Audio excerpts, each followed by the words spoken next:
This is an audiobook created by Relay Publishing, who own exclusive copyright to the story in all territories and formats. For more information, please go to our website, www.relaypub.com. We hope you enjoy. Chapter 18. Natalie. How was it possible that the brunch display made me hungry and nauseous? Bernie, James, Christopher, Kathleen, Teddy, and a few other relatives whose names I'd forgotten were gathered around the long table in Bernie's grand solarium, nursing hangovers and trading stories from the night before. I always judge a party's success by how many people fell into the pool, and based on what I saw going on last night, I'd venture to say that this was the best one on record, Bernie said, raising her mimosa in a toast. Did people fall in or jump? Teddy asked as he looked around the table. Because I definitely jumped. Kathleen broke out in giggles and reached for his hand. He brought it to his lips for a quick kiss. They were so in love it was almost embarrassing to watch.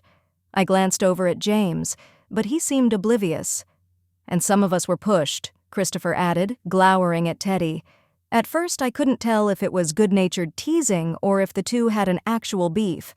But Christopher's face transformed into his usual cheerful expression, and Teddy reached across the table to fist bump him. "What happened to you, sir?" Bernie fixed her gaze on James, and he seemed to brace for impact. "You seemed to disappear for quite a while." I felt my cheeks go hot at the memory of the fun we'd had in the pool house before people started jumping in the water. "What do you mean?" he asked, wide-eyed and innocent. "I was there the whole night." She replied. "Maybe I should check the security cameras, because I have a distinct memory of you excusing yourself with your lovely girlfriend right after you danced." "My strap broke," I volunteered quickly. "On my, undergarment. We only missed a little bit of the party." "Speaking of missing things," Kathleen began, shooting a guilty look at Teddy, "I have some bad news about the couture launch." James sighed. "Let me guess. You can't make it." "I take all the blame," Teddy said, raising his hand. "I booked the trip without checking in with Kathleen on the dates, and now we can't get out of it." With their resources, I had a feeling that they could change any plans at any time, but I wasn't about to say anything. "You two are always on the go," Bernie said. "Doesn't it get tiring?" Kathleen beamed at Teddy. "Never. I've always wanted to see the world, but I didn't have a chance. But this guy makes sure my suitcase is always packed and ready. He's the perfect travel companion." "Where to this time?" James asked warily, clearing his plate at an alarming pace. "Bucket list trip. A safari," Teddy said. "Yes, and because of the weather, it's the best time for us to go. I wish we could be there for the show, but you have to understand." James snorted out a laugh. "It's sort of expected now, Mom. We have an event. You can't make it. We have a crisis. You're out of the country. Someone needs a shoulder to cry on. Your phone is out of range." He shrugged, still not looking at her. "But I guess you have to listen to your heart." The table had gone quiet as James tossed grenades at his mom. "Yes, that's exactly what one must do," she said in a soft voice. "It's something I wish you'd do more of, actually." Christopher sucked in a breath. I froze, wishing I could melt into the floor. "And what does that mean?" James demanded, with his fork frozen in the air. "Well, sweetheart, you seem to cycle through partners fairly quickly. I hope things are different this time." Kathleen glanced at me and gave me a warm smile. I managed a lopsided grin back, because the conversation made me want to squirm right under the table. James didn't look any happier to be discussing his past in front of the group. "I'd say the Branson boys have had their fair share of bad luck when it comes to relationships," Christopher said with a frown. "There's my mess with Amanda, and let's not forget what Heidi put James through." "It was awful," Bernie agreed. "That story in People was so cruel. I can't believe she had the nerve to say that you're emotionally stunted. How dare she?" "The whole article was filled with lies," James muttered. "If that was the case, why didn't you refute it?" Christopher asked. "Let people know that she's full of shit." I tried to focus on the frittata in front of me, but I was riveted by the conversation, as uncomfortable as it felt. "You know how that works," James replied warily. I issue a statement, then she does. Then it's a tennis match of who can hurt whom more. And honestly, she had the upper hand since she claimed I refused to commit to her. Public sympathy was already on her side. Well, that part is kind of true if you ask me, Christopher said gingerly. It's not like you wanted a lifetime commitment from Heidi. James barked out a laugh. Exactly. Can you imagine? I glanced at James and tried to figure out if he meant any lifetime commitment or just one with a shallow, attention-hungry supermodel.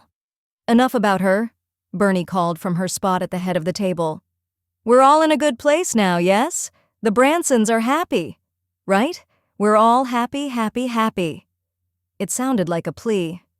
Everyone quickly agreed, but when I glanced at Christopher, I noticed that his expression had gone stony, and James didn't even look at me during the whole discussion, to the point where I wondered if he even remembered that I was seated across from him. I felt a tension headache coming on from the stress of the conversation, but the moment we were back in our room, James swept me into his arms and gave me a kiss that erased any of my doubts. What was that for? I asked when we finally pulled apart. For putting up with all of that bullshit, he said as he ran his thumb down my cheek. I hate it when my mom brings up relationship stuff. She hasn't exactly been a great example over the years. He let go of me, then pulled his travel bag out of the closet to start packing up, even though the household staff had offered to do it for us. Yeah, but now she seems like she's in a good place. She and Teddy are happy, right? I grabbed my ratty old gym bag and started packing as well. I'd been embarrassed when I realized I didn't have suitable luggage, but no one called me out for it. I hugged the red party dress to my chest before gently folding it and stashing it away. They are, to the detriment of everyone else. What do you mean? I asked. James rolled his shirt from the night before in a ball and shoved it in his bag. Since she met Teddy, it's like she's a whole different person. When we were growing up, I get that it couldn't have been easy for her. By the time she was my age, she was a widow with 2 kids, living with her mother-in-law.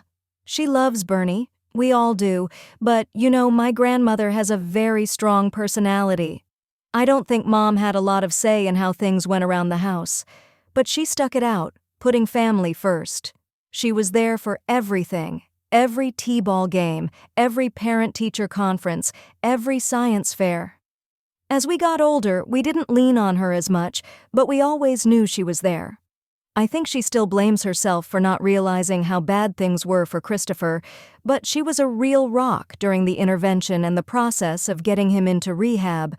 Then a few months later, she's at a support group meeting and in walks Teddy. James grimaced. I thought you liked Teddy, I managed to say. James shrugged. It's not that I think he's a bad guy, but I'm not wild about the way Mom fell in love with him, and suddenly that was all that mattered.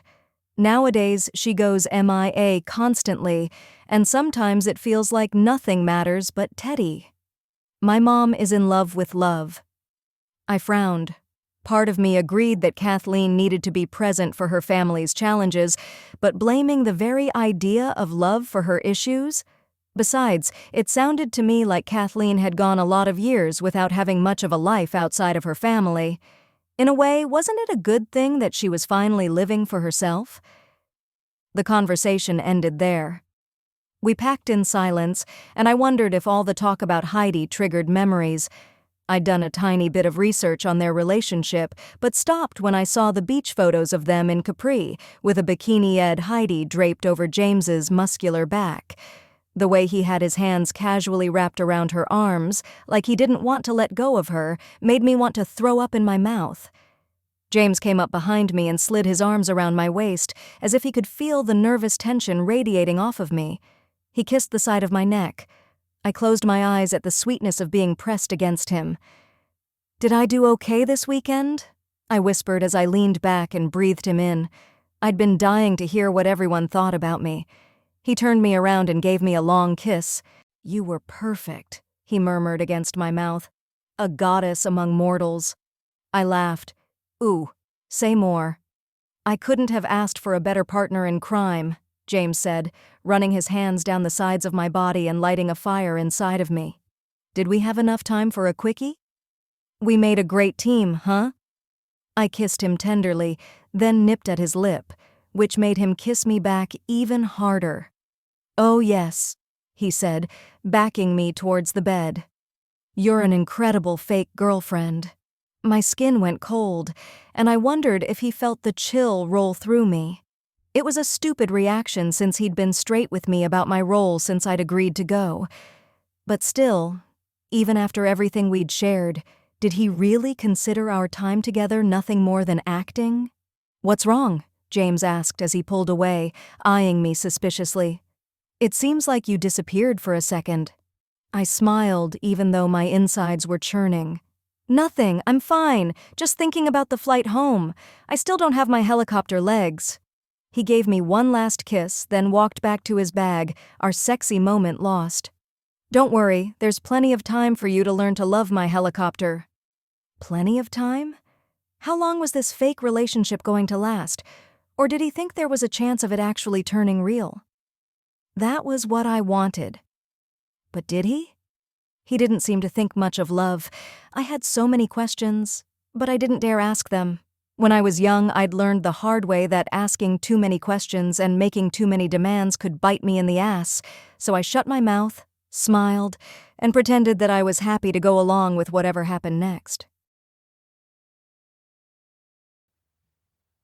This was an audiobook created by Relay Publishing, who own exclusive copyright to the story in all territories and formats. For more information, please go to our website, www.relaypub.com. We hope you enjoyed.